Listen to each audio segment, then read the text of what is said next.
Welcome to That's Good Sports. I am Brandon. I once conned a pro athlete into making a pros and cons list about me, only to get back a list of cons from him, Perna.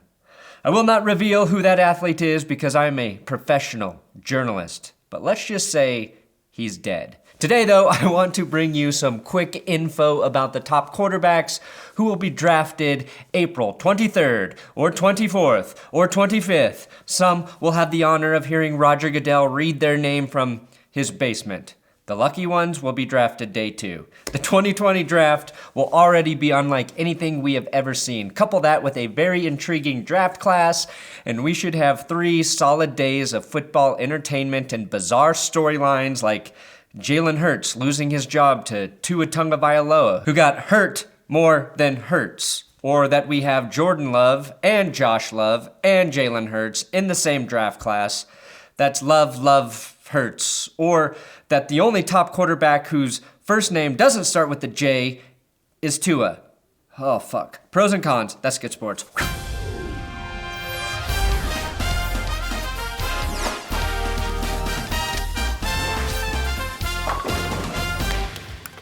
Please, for daily football news updates, subscribe to this YouTube channel. Will and I posted our full first round mock draft to Patreon. Here's a little taste of what that looks like. Tom Flacco, baby. We've got Wacko for Flacco in the house. Joe Flacco's little brother going to the Patriots. So every month we try and drop a video just for patrons. And today I have Big Dick Patreon shoutouts for Michael Edwards, Ashton Wills, AI, aka SoCal Papa, Corey Harder since 85, Bradley Dunlap, Steven Steele at Mile High Crook, Rye Guy, Jacob Hoffman, Dylan Van Arks, Sammy Hambutt, Aaron A. Brown, Matthew Flowers, Long Rod Vaughn, Hugendingle, Jerry Epstein didn't kill himself, Travsor, Evan Osland, Ryan Forst. Do you know the Muffin Man? Do you? Pickle, Rick, Nicholas, Yuhas, My Milkshakes, Avery Lynn, Matt Wyman, and Ja Leo. Thank you guys so much for your donations on Patreon. Does not help me talk better, but it is greatly appreciated. Mock draft live now. Watch it. Okay, quarterbacks. Let's learn a little bit about them. This is like the poor man's guide to quickly learning about the top quarterbacks in the draft. I mostly did this for myself, so I don't sound like an idiot when the draft starts. Joe Burrow, king shit of the draft. Joe Burrow is probably the best quarterback prospect we've seen in a while. He is pretty much a shoo-in to go number 1 to the Bengals. He threw 60 touchdowns last year, went undefeated, and had no trouble with Clemson in the national championship game. He's the most accurate deep ball passer in this draft class. 1,711 of his 5,668 passing yards were deep passing yards. His pro comparison from Pro Football Focus is Tony Romo, so expect him to date today's equivalent of Jessica Simpson, either Camila Cabello or Justin Bieber. Now, Joe was a Tiger at LSU, will be a Bengal in the NFL, which is just rich people fancy words for Tiger. If Netflix released The Bengal King, I would have thought it was a spin-off of Downton Abbey or a Boomer Esiason pornographic film. Shot in the Ritz, of course. Now, Burrow only had 1 season of elite play, but it made him the best quarterback prospect since Andrew Luck, and also turned Mel Kiper Jr. into the biggest advocate for Cincinnati since the Ohio River kept the city from officially being part of Kentucky. I hear this garbage, everybody wants to spew about the Bengals, and it's the horrible place to go, it's awful, you got no chance for a quarterback to have success. What are you, dreaming? You want to just throw out inaccurate information? Fine, but it makes me sick. So, Joe's pros. Pro, had pretty much a flawless year at LSU. Pro, perfect field vision. Pro, rose from a day 3 pick to potentially first overall in 1 season. Cons, definitely started using some kind of quarterback steroids last year. It's hard to explain how good he got out of nowhere. Con, smoking cigars puts him at risk. at risk of cancer and joining a country club. Con, looks like the villain in an early 2000s broad comedy. Moving on to Tua Tagovailoa, who was supposed to be the #1 pick until Joe Burrow came out of nowhere. Either way, he's got a national championship under his belt, some insane stats, and Trent Dilfer thinks he's the best player to ever pick up a football. What did Dilfer say exactly? Tua's the best prospect he's ever studied and that Tua throws better than Dan Marino and Aaron Rodgers. High praise considering they are two of the greatest passers in NFL history. Now, based on the size of his calves in this photo, I personally don't think there are any more injury concerns for Tua ever. There's no way any defender is taking those tree trunks down. Really, his injuries are the big concern, which is a huge concern. And if the Dolphins don't take him, which I think they will, we will know for sure NFL teams value health over talent. I think where things get a little crazy is if a team trades up ahead of the Dolphins to take Tua, or if the Dolphins have to move up to take him, because we don't know how any of this quarterback shit's gonna play out when the draft actually starts. Now, Tua didn't even play a full season, and he still had more passing touchdowns last year than Justin Herbert, Jordan Love, and Jalen Hurts. So I still think he's the second best prospect in this draft. Pros, great timing and accuracy. Pro, excellent leader with strong character. Pro, recovering quickly from a hip injury. Pro, has an N in his last name even though you can't see it. And you never want your quarterback too transparent. Cons, basically everyone he threw to is a first-round draft pick. Con, might feel left out being the only lefty in the NFL. Con, why the fuck do you pronounce his last name with an N? Con, may see Trent Dilfer in his dreams in a weird Freddy Krueger type scenario. Then we've got Justin Herbert out of Oregon.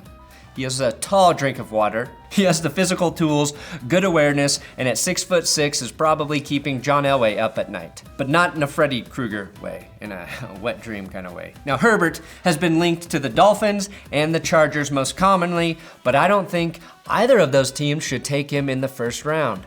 I saw this tweet from Brett Coleman stating Justin Herbert has 99 problems, but a screen pass ain't one. Sorry, that's what I would have tweeted with no context. Herbert threw 99 screen passes last season, which means 23.2% of his passes were screens. For Coleman, that's 5% higher than Kyler Murray, who had the highest rate of all NFL QBs.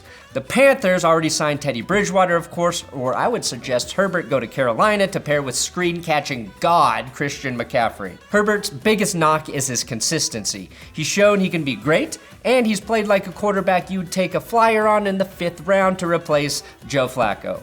He'll be drafted early, but is the biggest mystery player in terms of how good he will be in the NFL, in my opinion. Pros, has a rocket arm with a laser scope. Pro, no sales tax in Oregon, so he doesn't need the money. Pro, had the privilege of playing with Throckmorton. Pro, has never thrown more than 8 picks in a season. Con, when has there ever been a good quarterback taller than 6'5"? Con, looks like the moody lead singer of an alt country band. Con, generally shitty mechanics and leadership. Then we've got Jake Fromm out of Georgia. Now, he isn't the most impressive quarterback physically, sort of a game manager, but that could be what a lot of teams need right now. He's been linked to the Patriots mostly because he's the only quarterback that's checked down more than Tom Brady the last 3 years. Fromm will probably go day 2. Fromm's greatest attribute may be that he doesn't take too many unnecessary sacks, but with Andrew Thomas protecting you, I'm not sure how that will translate into the NFL if he's on a team with a bad offensive line. Pros, starred in a Peter Berg production, QB1. Pro, led Georgia to a national championship as a true freshman. Pro, excellent handoffs to Sony Michel, Nick Chubb, and DeAndre Swift. Pro, beat out Justin Fields and Jacob Eason somehow. Pro comparison is Chase Daniel, who has done less than any quarterback and made the most money, except for maybe Sam Bradford. Cons, has also been compared to Alex Smith, post broken leg. Con, his Twitter is @JakeFromStateFrom, when it should be @JakeFromStateFarm. Secret Pro, had the foresight not to mention State Farm in his Twitter name so he can do endorsement deals with other insurance companies. Liberty Mutual? Geico, anyone? Moving on, Jordan Love. Again, not to be confused with Josh Love. Also a quarterback in this draft, which Pro Football Focus is calling the quarterback sleeper. When they say give Love a chance in this draft, please just yell at your screen, which fucking one. Now, Jordan Love had a huge year in 2018 that got him on teams' radars, but got a little sloppy in 2019 and showed that he might not be as sure of a pick as he seemed. His interceptions increased from 6 to 17, and his touchdowns dropped from 32 to 20. Still, he has super impressive physical traits and a cannon for an arm that will almost certainly make him a first rounder. Maybe. Possibly. Pro, dynamic mobility and arm strength. Pro, excellent porn star name. Pro, majored in human movement science. Should be good for scrambling. Pro, if you combined his last 2 years, he threw for 6,969 yards in college. Con, threw 17 interceptions in the Mountain West Conference. Con, has anyone actually watched a Utah State game? Con, has been compared to Patrick Mahomes, which is a nice way of saying he doesn't have good mechanics but can throw the ball far. Then we've got Jalen Hurts. As a freshman, he lost a close game to Deshaun Watson in the national championship 3 years ago. Since then, he led Alabama to another title game appearance where he was replaced by Tua at halftime, spent a year as a backup, then transferred to Oklahoma where he had a really strong season. Hurts is a probable day 2 pick, but could sneak into the end of the first round. His completion percentage was close to 70 in 2019, and he threw 32 tutties to just 8 picks.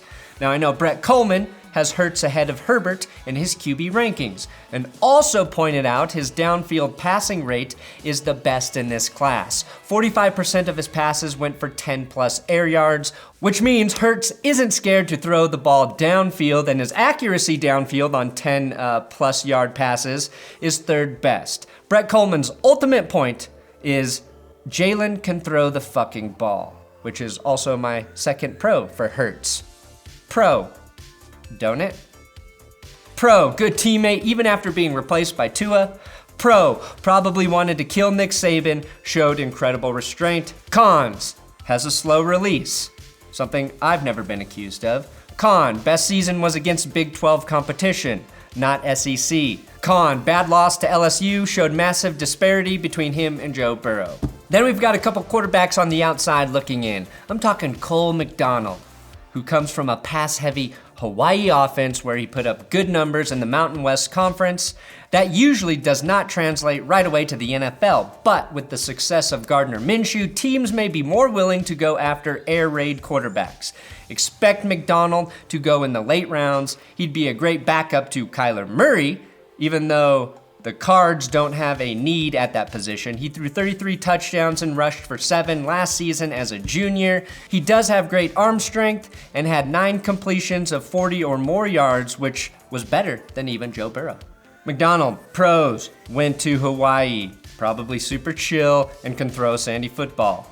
Pro, can run pretty fast, also in the sand, even though he looks like the least mobile quarterback in the draft.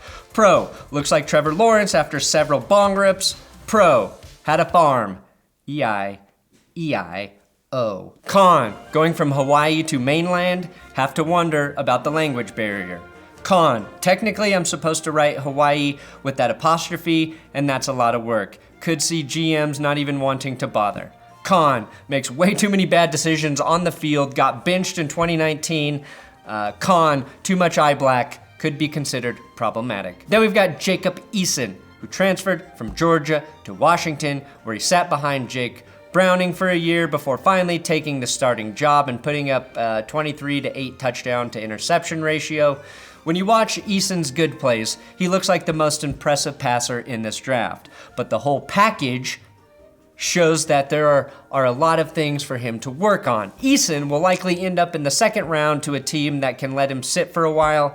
Best fit, as is any quarterback in this draft, the Patriots. And yes, mainly because he completed 130 of 178 passes in the 0 to 9 yard range. And finally, we've got Anthony Gordon, the successor to the majestic, Gardner Minshew at Washington State. He's not nearly as ruggedly alluring, but his last season at Wazoo would suggest a little magic in his own right. In the laziest analysis you will find outside of this show, SB Nation has the headline, Anthony Gordon could be the next Gardner Minshew. Because they totally went to the same school. Just because two guys play the same position at the same school doesn't make them similar.